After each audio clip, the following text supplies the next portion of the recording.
Bonjour, je voudrais vous montrer comment on passe de structures impersonnelles, comme avec les mots kedai, kal, caché, chashuv, naïm, etc., qui introduisent donc des phrases impersonnelles, mutar, asur, kedai lalechet achshav, cela vaut la peine, il serait bien de partir maintenant, et transformer donc ces structures en forme personnelle.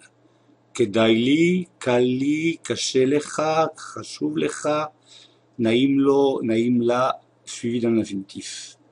Exemple, כדאי לבוא, ça vaut la peine de venir. כדאי לכם לבוא, c'est bien, vous avez intérêt à venir. כדאי לרינה לבוא, donc cela vaut la peine pour Rina de venir.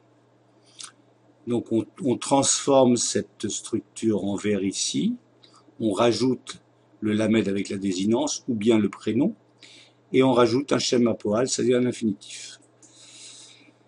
De la même manière, quand on veut utiliser le verbe yachol,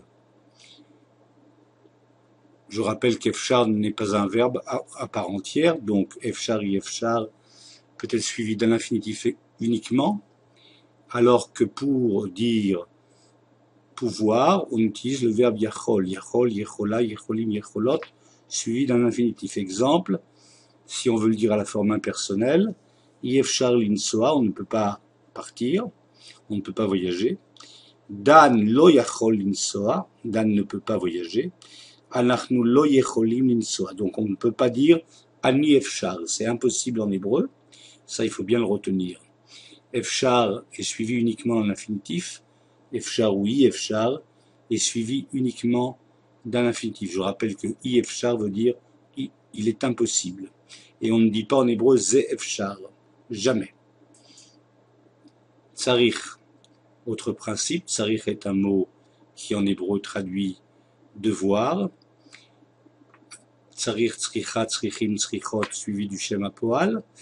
Tsarich et lakum, il faut se lever, donc forme impersonnelle. Shula tsricha lakum, shula doit se lever. Atem tsrichim lakum, vous devez vous lever.